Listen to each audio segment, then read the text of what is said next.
Okay, so welcome back. So sa video na to, solve natin tong lab na file path traversal sequences stripped with superfluous URL decode. So basahin natin, this lab contains a path traversal vulnerability in the display of product images. The application blocks input containing path traversal sequences.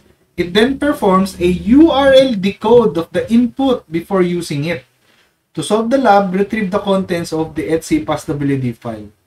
So, ang main hint natin dito ay yung URL decode niya daw yung input bago niya gamitin. No? So, ang pwede natin gawin is i-URL encode natin yung ating payload.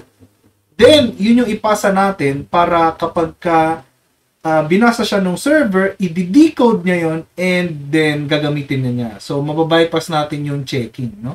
So, try natin yung idea na yun. Load natin yung lab. And pili tayo ng image. Open image in a new tab. And we see here 17.jpg.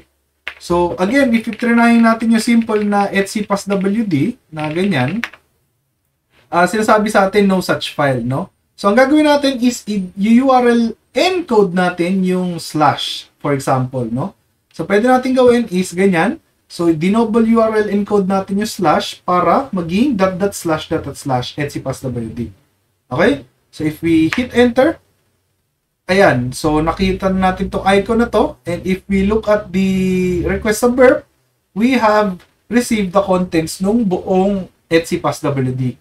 Again, ang ginawa lang natin is URL encode natin yung slash to be %25 2f. Okay? And na-bypass na natin yung filter.